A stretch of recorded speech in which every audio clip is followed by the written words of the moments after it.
नमस्कार दोस्तों, स्वागत है आपका हमारे चैनल में। आज हम अध्ययन करेंगे कि अंतर्राष्ट्रीय स्तर पर कौन कौन सी घटनाएं हुई हैं जो इम्पोर्टेंट है, उसका हम अध्ययन करेंगे। तो पहला आज हम स्टडी करते हैं बराकाह जो है अरब जगत का पहला परमाणु ऊर्जा संयंत्र है ना। बराकाह संयंत्र अरब जगत में निर्मित होने वाला पहला नाभिकीय ऊर्जा संयंत्र है। इसका विकास यूएई के शांतिपूर्ण नाभिक ऊर्जा कार्यक्रम के तहत किया गया है।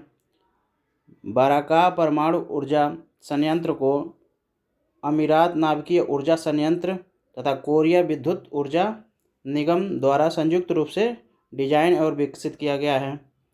बराकाह संयंत्र के अंतर्गत 4 समान परमाणु रिएक्टरों की स्थापना की गई है और प्रत्येक की क्षमता कितनी है? 1400 मेगावाट है ना। तो सभी चारों जो मिलके वो हो जाएंगे 5600 मेगावाट हो जाएंगे, है ना, जो यूएई को कुल ऊर्जा मांग की 25% की आपूर्ति करेगा, है ना। नेक्स्ट जो है इसमें 1 अगस्त 2020 को संयुक्त अरब अमीरात ने बराकाह परमाणु ऊर्जा संयंत्र की पहली इकाई का परिचालन सफलतापूर्वक प्रारंभ होने की घोषणा की, है ना। और 19 अगस्त 2020 को इस पहली इकाई को यूएई के प्रसारण ग्रिड की सफलतापूर्वक जोड़ दिया गया है ना। यह नाभिकीय ऊर्जा संयंत्र अबू धाबी के अल धफरा क्षेत्र में अरब की खाड़ी के निकट स्थित है। परमाणु संयंत्र का संचालन अमीरात नाभिकीय ऊर्जा निगम द्वारा किया जाता है ना। यूएई अरब जगत का पहला और विश्व का 33वां राष्ट्र है जिसने सुरक्षा, स्वच्छ और विश्वसनीय विद्युत ऊर्जा के उत्पादन हेतु नाभिकीय ऊर्जा संयंत्र का विकास किया है। ठीक है, तो इस बात को हमें याद रखना है कि यूएई अरब जगत का पहला और विश्व का 33वां राष्ट्र है ना। बराकाह परमाणु ऊर्जा संयंत्र आधुनिक APR 1400 परमाणु रिएक्टर तकनीक से सुसज्जित है ना। नेक्स्ट देख लेते हैं कि कौन सा इम्पोर्टेंट हमारे लिए करंट अफेयर है। वो है ओडिशा के 2 गांवों को सुनामी रेड्डी टैग, है ना। सुनामी रेड्डी यूनेस्को के अंतर सरकारी महासागरीय विज्ञान आयोग द्वारा प्रारंभ किया गया एक सामुदायिक प्रदर्शन आधारित कार्यक्रम है। वर्ष 2015 से ही यूनेस्को संवेदनशील तटीय क्षेत्र में स्थित गांवों में सुनामी रेड्डी कार्यक्रम का कार्यान्वयन कर रहा है। इस कार्यक्रम के तहत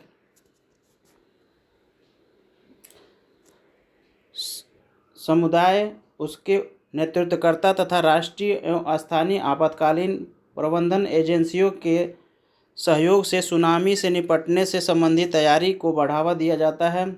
सतत विकास हेतु संयुक्त राष्ट्र महासागर विज्ञान दशक के लक्ष्यों को प्राप्त करने की दिशा में सुनामी रेड्डी कार्यक्रम यूनेस्को की एक महत्वपूर्ण पहल है। प्रतिवर्ष 5 नवंबर को विश्व सुनामी जागरूकता दिवस, है ना। इस पॉइंट को याद रखना है कि 5 नवंबर को क्या होता है, विश्व सुनामी जागरूकता दिवस के रूप में मनाया जाता है। ठीक है।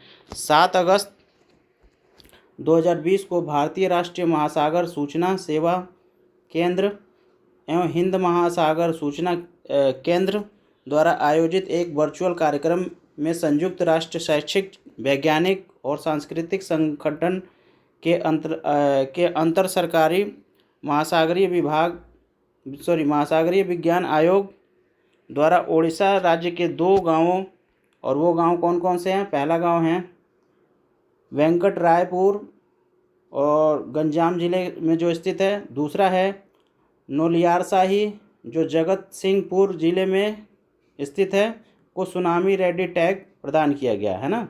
तो ये याद रखना है कि कौन सा जिला है और कौन सा गांव है ना। जैसे गंजाम जिले के वेंकट रायपुर है और आपके जगत सिंहपुर जिले के नोलियारशाही है ना। तो इन गांवों को याद रखना है। नेक्स्ट है वेंकटरायपुर और नोलियाशाही हिंद महासागर क्षेत्र में ऐसे पहले 2 गांव हैं जिन्हें सुनामी तैयारी से संबंधित अंतर्राष्ट्रीय मान्यता प्राप्त हुई है।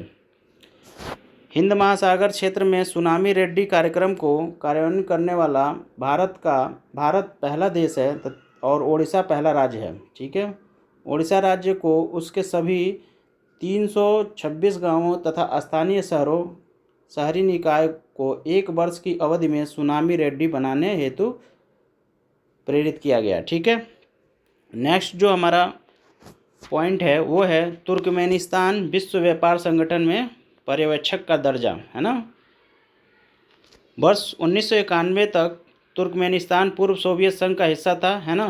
पूर्व सोवियत संघ यानी रूस से 10 राज्य 1991 में विघटित हुए थे, है ना, जिसमें तुर्कमेनिस्तान भी था, जिसे तुर्कमेन सोवियत साम्राज्य गणराज्य के नाम से जाना जाता था। 27 अक्टूबर 1991 को तुर्कमेनिस्तान ने स्वयं को स्वतंत्र घोषित कर दिया था। ठीक है, तुर्कमेनिस्तान मध्य एशिया के 5 देशों Kazakhstan, Kyrgyzstan, Tajikistan, Uzbekistan, Turkmenistan, है ना, में अंतिम देश है जिसने विश्व व्यापार संगठन के साथ औपचारिक संबंध स्थापित किया। ठीक है, इससे पहले ये 4 जो देश थे वो इसमें पहले से ही भाग ले चुके हैं, है ना। 22 जुलाई 2020 को जिनेवा में आयोजित विश्व व्यापार संगठन की सामान्य परिषद की एक बैठक में सदस्य राष्ट्र ने सर्वसम्मति से संगठन में तुर्कमेनिस्तान को पर्यवेक्षक का दर्जा प्रदान करने का निर्णय लिया है। तुर्कमेनिस्तान विश्व व्यापार संगठन का 25वां, है ना, इसको याद रखना है, 25वां पर्यवेक्षक देश है। वर्तमान में विश्व व्यापार संगठन के सदस्य देशों की संख्या है 164, है ना। विश्व व्यापार संगठन एक अंतर्राष्ट्रीय संगठन है जो विश्व व्यापार के लिए नियम बनाता है। इस संगठन की स्थापना 1 जनवरी 1995 को द्वितीय विश्व युद्ध के बाद 1948 में बनाई गई टैरिफ एवं व्यापार संबंधी सामान्य करार यानी जो गैट था 1948 में बनाया गया था, उसी को हम क्या कर दिए, 1 जनवरी 1995 को विश्व व्यापार संगठन के नाम से स्थापित कर दिया। ठीक है, भारत विश्व व्यापार संगठन का संस्थापक सदस्य है। हालांकि 8 जुलाई 1948 से भारत विश्व व्यापार संगठन की पूर्ववर्ती संस्था गेट का भी सदस्य रहा है। ठीक है, यानी जब से गेट बना है तब से भारत इसका सदस्य रहा है ना। नेक्स्ट जो हमारा पॉइंट है वो है वैश्विक बहुआयामी गरीबी सूचकांक, है ना। तो ये सबसे हमें इसमें इम्पोर्टेंट जो पॉइंट होगा उसे ध्यान रखना है। तो वो याद रखना है कि सबसे पहले ये कौन प्रकाशित करता है ना, और इसमें भारत की रैंकिंग कितनी है और पहले स्थान पर कौन है, इसको हमें याद रखना है। ठीक है, तो देखिए वैश्विक बहुआयामी गरीबी सूचकांक विकास 2010 में ऑक्सफोर्ड गरीबी एवं मान्यता विकास पहल तथा संयुक्त राष्ट्र विकास कार्यक्रम के मानव विकास रिपोर्ट कार्यालय द्वारा किया गया था, है ना। तो इसे याद रखना है कौन कौन से हैं। एक तो ऑक्सफोर्ड गरीब एवं मानव विकास पहल का जो था वो संयुक्त राष्ट्र मानवाधिकार की रिपोर्ट को मिला के बनाया गया। ठीक है, OPHI और UNDP ने अलकीरे फास्टर विधि का विकास बहुआयामी गरीबी के मापने के लिए किया है। वर्ष 2010 से वैश्विक बहुआयामी गरीबी सूचकांक विश्व के 100 से अधिक देशों में गरीबी की तीव्रता विभत्स स्थिति की तुलनात्मक अध्ययन करता है। MPI प्रत्येक व्यक्ति की वंचनाओं की 3 आयामों में विभक्त 10 संकेतों के माध्यम से गणना करती है। ये आयाम है, पहला है शिक्षा, स्वास्थ्य और जीवन स्तर। ठीक है, इनके आधार पर 10 संकेत तैयार किए गए हैं और 10 संकेतकों के आधार पर ये रिपोर्ट तैयार की जाती है ना। 16 जुलाई 2020 को संयुक्त राष्ट्र विकास कार्यक्रम तथा ऑक्सफोर्ड गरीबी एवं मानव विकास पहल द्वारा संयुक्त रूप से वैश्विक बहुआयामी गरीबी सूचकांक 2020 प्रकाशित किया है ना। इस वर्ष की रिपोर्ट का केंद्र विषय है बहुआयामी गरीबी से बाहर निकलने के मार्ग की रूपरेखा तैयार करना, है ना, SDG को प्राप्त करना। ठीक है। रिपोर्ट के अनुसार 107 विकासशील देशों की 1.3 बिलियन आबादी यानी लगभग 22% लोग बहुआयामी गरीबी से ग्रसित हैं। इन 1.3 बिलियन बहुआयामी गरीब लोगों में आधा हिस्सा 18 वर्ष से कम उम्र के बच्चों का है। बहुआयामी गरीबी लोग को 84.3% जनसंख्या उप सहारा अफ्रीका तथा दक्षिण एशिया में निवास करती है। ठीक है दोस्तों, नेक्स्ट जो इसमें पॉइंट है वो है निरपेक्ष पदों में बहुआयामी गरीबी सूचकांक मूल्य में सबसे तेज़ी से कमी करने वाले देश जो हैं वो है सीरिया लियोन, मारितानिया, उसके बाद लाइबेरिया, तिमोर लेस्ते, गिनी, रवांडा। ठीक है।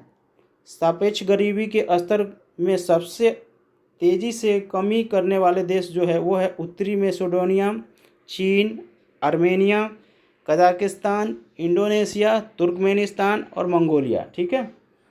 इन देशों में से प्रत्येक ने अपने MPI मूल्य में को न्यूनतम 12% प्रति वर्ष की दर से कम किया है। 3 दक्षिण एशियाई देश क्रमशः बांग्लादेश, भारत और नेपाल ने अपने MPI मूल्य में सबसे तेज़ी से कमी करने वाले 16 देशों में शामिल हैं।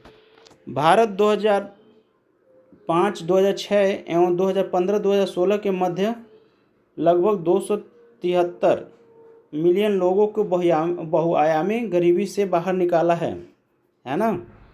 भारत MPI मूल्य वर्ष 2005-06 ये इम्पोर्टेंट है के 0.283 से घटाकर वर्ष 2015-16 में 0.123 हो गया है। ठीक है।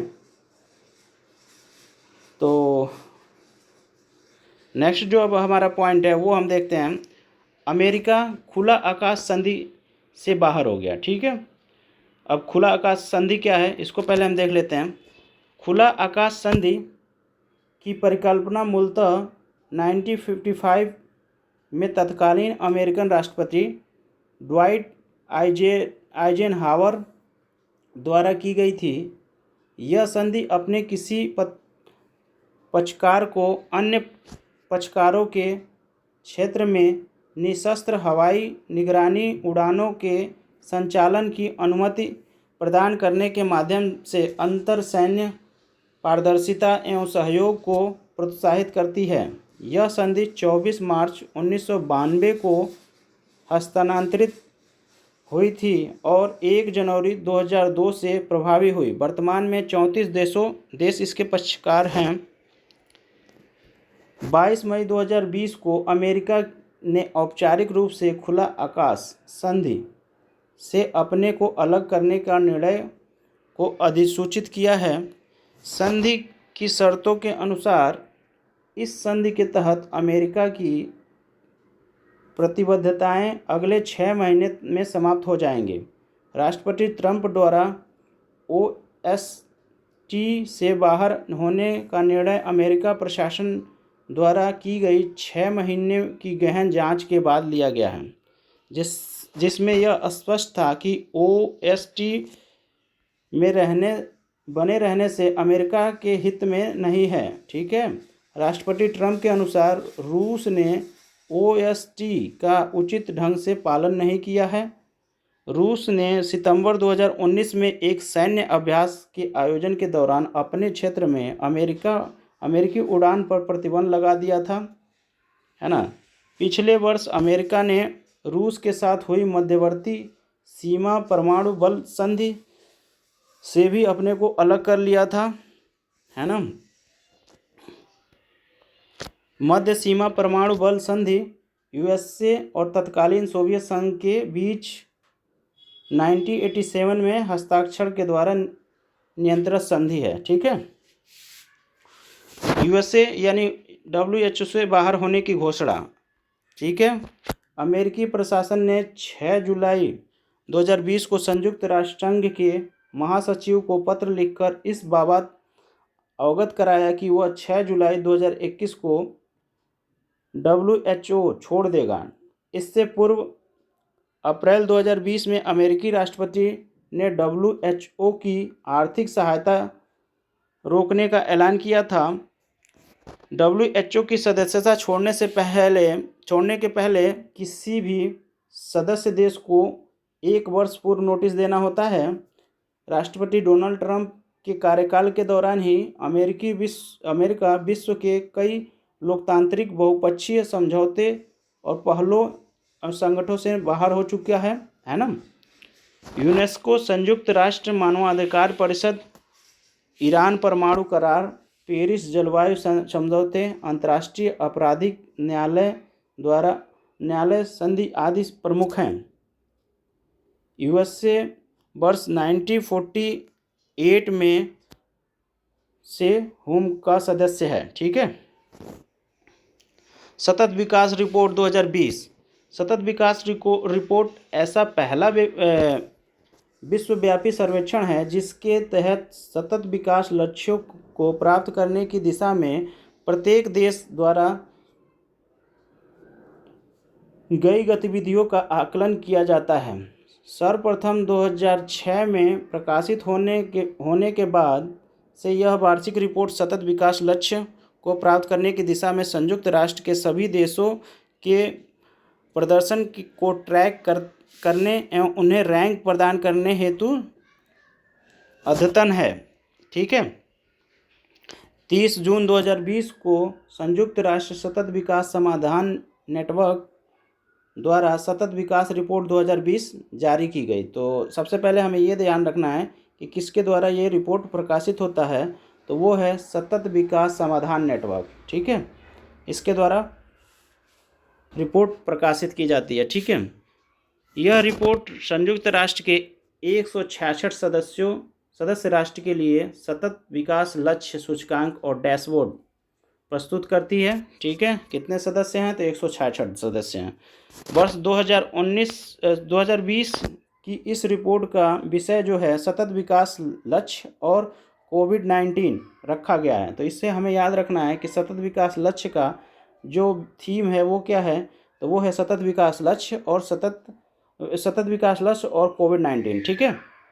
इस सूचकांक में देश को उनके प्रदर्शन के आधार पर 0 से 100 अंक दिए जाते हैं। 0 सबसे खराब प्रदर्शन करने के वाले देश को तथा 100 सबसे अच्छे प्रदर्शन करने वाले राष्ट्र को दिया जाता है ना। संस्करणों के अनुरूप ही 3 नॉर्डिक देश को इस वर्ष के सूचकांक में प्रथम स्थान प्राप्त हुए हैं। तो वो कौन कौन से देश हैं वो देख लेते हैं। जो हैं पहले स्थान पे हैं स्वीडन, दूसरे स्थान पर डेनमार्क, तीसरे स्थान पर फिनलैंड और चौथे स्थान पर फ्रांस, 5वें स्थान पर जर्मनी है। ठीक है। और ऐसे ही भारत का जो पोजीशन है वो है 117। इसमें हमें याद रखना है भारत की पोजीशन। पाकिस्तान का भी देख लेते हैं 134 है ना। और संयुक्त अमेरिका के जो पोजीशन है वो 31 और चीन का जो है वो 48 है। ठीक है। ऐसे ही दक्षिण एशिया की स्थिति में अगर जो देखा जाए तो भारत का 117 है ना, यानी 117 है। तो इसकी स्थिति बहुत अच्छी और ना बहुत बेकार है, बीच में ही है ना। पर अगर जो ब्रिक्स देश में देखा जाए तो ब्रिक्स देश में सबसे बेकार इंडिया के पोजीशन है। ठीक है, वो है 117। बाकी देश की रैंकिंग इससे कम है ना, यानी वो अच्छी स्थिति में है। ठीक है। अब नेक्स्ट पॉइंट देख लेते हैं, भारत सुरक्षा परिषद का अस्थायी सदस्य। ठीक है। तो आपको पता होना चाहिए कि जो सुरक्षा परिषद होती है उसमें 15 सदस्य होते हैं, है ना। जिसमें क्या होते हैं, 5 अस्थायी सदस्य होते हैं और 10 अस्थायी सदस्य होते हैं। और 5 जो अस्थायी सदस्य हैं उन्हें आपको याद रखना है, और वो है आपका चीन है, फ्रांस है, रूस है, यूनाइटेड किंगडम है और संयुक्त राज्य अमेरिका है। ठीक है। और जो शेष जो 10 सदस्य होते हैं उनको 2 वर्ष के लिए क्या किया जाता है, चुना जाता है ना। तो उसी में चुना गया है भारत। ठीक है। जो 10 सदस्य देश होंगे उनमें भारत का भी इस बार नाम आया है। ठीक है, 17 जून 2020 को 17 जून 2020 को भारत संयुक्त राष्ट्र सुरक्षा परिषद यानी यूनाइटेड नेशंस सिक्योरिटी काउंसिल में अस्थायी सदस्य, ठीक है, यानी नॉन परमानेंट मेंबर के रूप में चुना गया है ना। एशिया प्रशांत क्षेत्र में भारत का चुनाव 184 वोटों से हुआ है ना, जबकि मतदान करने वाले जो देश थे 192 थे। ठीक है, 192 में इंडिया को जो मिला मत वो मिला 184। ठीक है, सर्वप्रथम भारत जो बना था सुरक्षा परिषद का अस्थायी सदस्य, वो बना था 1950 और 51 में। ठीक है, और ये 8वां अवसर है जब आपका भारत क्या है, सुरक्षा परिषद का सदस्य बना है। ठीक है, उससे पहले आपका देख लीजिए ये सन है जब आपका इंडिया क्या बना था, सुरक्षा परिषद का सदस्य बना था। तो ये इम्पोर्टेंट उतना नहीं है, तो इसको हम आगे बढ़ते हैं। भारत के अतिरिक्त इस समय जो अस्थायी सदस्य बने हैं वो कौन कौन से हैं, वो है आयरलैंड, केन्या, मैक्सिको और नॉर्वे। ठीक है, वो किस वर्ष के लिए चुने गए हैं, तो 2021 और आपका 2022 के लिए। तो भारत जो होगा 2 वर्ष के लिए ये अस्थायी सदस्यता होगी, वो कब से कब तक है, 1 जनवरी 2021 से 31 दिसंबर 2022 तक होगा। ठीक है, और इसके अलावा जो अन्य हैं, ये तो हो गए 5 देश, और 5 और देश हैं जो वो हैं सुरक्षा परिषद में, वो हैं बेल्जियम, डोमिनिकन गणराज्य, जर्मन, इंडोनेशिया और दक्षिण अफ्रीका। ठीक है, तो इस प्रकार ये 10 हो गए, और इनका जो कार्यकाल है वो होगा 31 दिसंबर 2020 को समाप्त हो जाएगा। ठीक है,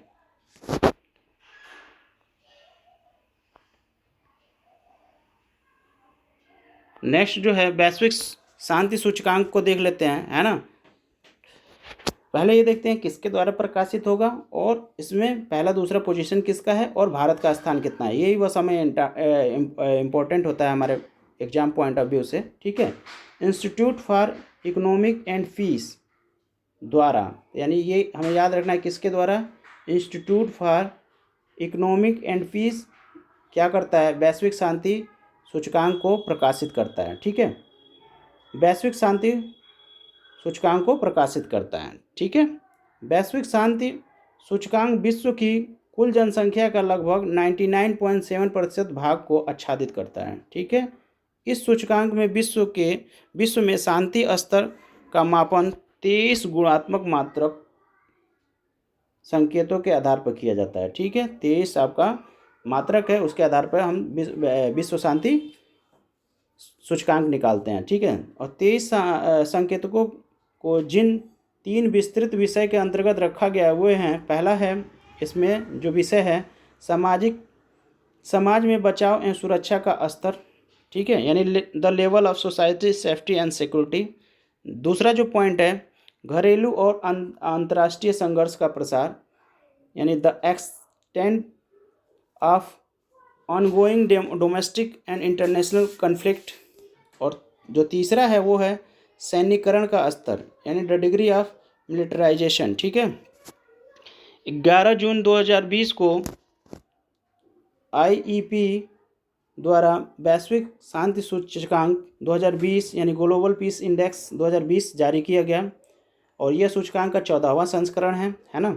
और इसका जो विषय है वो क्या रखा गया है, वो जटिल विश्व में शांति का मापन, यानी measuring peace in a complex world. ठीक है, इस सूचकांक में आपके 163 देश हैं। ठीक है, देश या क्षेत्र हैं। ठीक है, उनके शांति के स्तर के आधार पर रैंकिंग किया गया है। ठीक है, वैश्विक शांति सूचकांक जो होता है 2020 के अनुसार वर्ष 2019 में वैश्विक औसत शांति स्तर में 0.34 के साथ गिरावट की गई। ठीक है, इस रिपोर्ट के अनुसार मध्य पूर्व एवं उत्तरी अफ्रीका सबसे अशांत रहा। ठीक है, तो और जबकि सबसे शांत कौन रहा है, विगत वर्ष की भांति इस वर्ष भी यूरोप विश्व का सबसे शांतिपूर्ण क्षेत्र है। ठीक है, और ग्लोबल पीस इंडेक्स 2020 में शांति के स्तर में सर्वाधिक सुधार करने वाला जो 5 देश हैं वो कौन कौन से हैं? अजरबैजान, आर्मेनिया, बहरीन, दक्षिण अफ्रीका और होंडुरस। ठीक है। और वर्ष 2009 में वैश्विक अर्थव्यवस्था पर हिंसा का आर्थिक प्रभाव $14.5 ट्रिलियन दर्ज किया गया है ना। आगे देखते हैं। आइसलैंड जो है विश्व का सबसे शांतिपूर्ण देश है। ठीक है। और जो अफगानिस्तान है वो विश्व का सबसे अशांत देश है। ठीक है। ये 2020 के अनुसार बोला जा रहा है ना। तो अब देख लेते हैं कुछ देश जो सबसे शांत रहे, है ना। तो इसमें पहले स्थान पे आइसलैंड, दूसरे स्थान पर न्यूजीलैंड, तीसरे स्थान पर पुर्तगाल और चौथे स्थान पर ऑस्ट्रिया। ठीक है। और 5वें स्थान पर डेनमार्क है। ठीक है, शांति के मामले में। ठीक है। और भारत का जो स्कोर स्थान रहा वो 139वां रहा। ठीक है। यानी शांति के मामले में 163 देशों में जो भारत का पोजीशन है वो 139वां है। ठीक है। जबकि 2019 में 141 स्थान पे था। ठीक है। नेक्स्ट देखते हैं IMD विश्व प्रतिस्पर्धात्मक रैंकिंग 2020। IMD विश्व प्रतिस्पर्धात्मक रैंकिंग मूल रूप से एक वार्षिक पुस्तक है। ठीक है। जिसे IMD के स्विट्जरलैंड स्थित विश्व प्रतिस्पर्धात्मक केंद्र यानी वर्ल्ड कंप्यूटेशनल सेंटर द्वारा संकलित किया जाता है। ठीक है। इसे हमें याद रखना पड़ेगा किसके द्वारा संकलित किया जाता है। और इसमें 337 प्रतिस्पर्धाएँ मापदंड के आधार पर आंकड़ों का विश्लेषण कितने 63 देशों की अर्थव्यवस्थाओं का सर्वेक्षण किया जाता है। ठीक है। इसमें से 4 श्रेणियाँ होती हैं। पहला होता है आर्थिक प्रदर्शन, और दूसरा होता है आधारभूत संरचना, और तीसरा होता है सरकार की कार्यकुशलता, और चौथा जो आपका होगा वो होगा व्यावसायिक दक्षता। इसके आधार पर रैंकिंग तैयार की जाती है। ठीक है। तो 16 जून 2020 को इंस्टीट्यूट फॉर मैनेजमेंट डेवलपमेंट द्वारा 32वीं विश्व प्रतिस्पर्धात्मक रैंकिंग जारी की गई।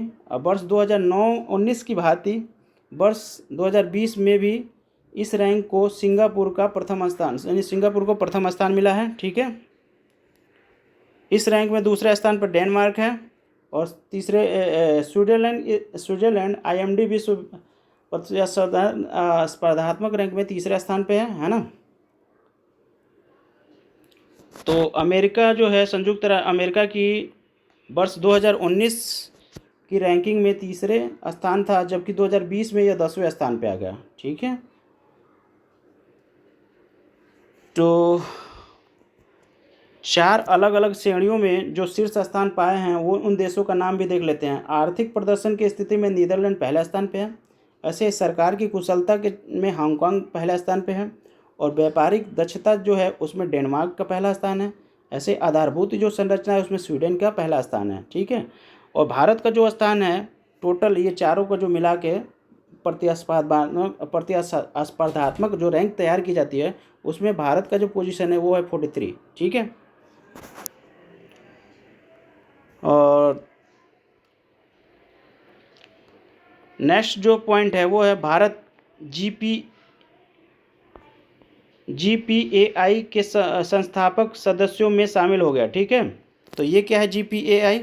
15 जून 2020 को कृत्रिम बुद्धिमत्ता पर निर्मित वैश्विक साझेदारी यानी global partnership on artificial intelligence को लॉन्च किया। कृत्रिम बुद्धिमत्ता पर वैश्विक साझेदारी यानी GPAI के संस्थापक सदस्यों में भारत के अलावा America, Britain, European Union, Australia, Canada, France, दक्षिण Korea, Germany, Italy, Japan, Mexico, New Zealand, Singapore, Slovenia भी शामिल हैं। ठीक है। GPAI एक अंतर्राष्ट्रीय बहुहितधारक है। GPAI के सचिवालय की स्थापना पेरिस स्थित आर्थिक सहयोग और विकास संगठन यानी organization of economic cooperation and development में की गई है। ठीक है। तो GPAI के 2 विशेषज्ञ केंद्र मॉन्ट्रियल और पेरिस में स्थित है। ठीक है। जो इनके केंद्र हैं यानी GPAI के 2 केंद्र हैं, और वो है पहला मॉन्ट्रियल और दूसरा पेरिस में स्थित है। इस बात को हमें ध्यान रखना है, ठीक है।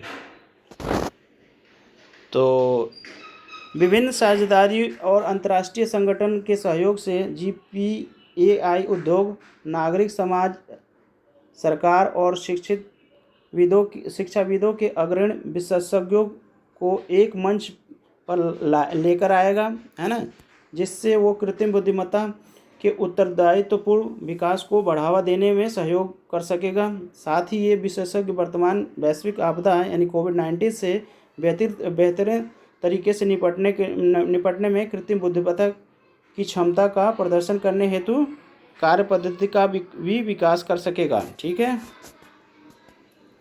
तो OECD अंतर्राष्ट्रीय कृत्रिम बुद्धिमत्ता नीति नेतृत्व तथा GPAI के वैज्ञानिक एवं तकनीकी कार्यों के बीच संयोजन हेतु सेतु का कार्य करेगा, ठीक है। OECD के विशेषज्ञ केंद्र AI परियोजना को कार्यान्वयन करने के लिए प्रशासनिक और अनुसंधानिक सहायता प्रदान करेगा, ठीक है। तो दोस्तों बस आज इतना ही इस वीडियो में। नेक्स्ट अगले वीडियो में रखेंगे। तब तक के लिए धन्यवाद, और इस वीडियो को शेयर कीजिए, लाइक कीजिए और सब्सक्राइब कीजिए।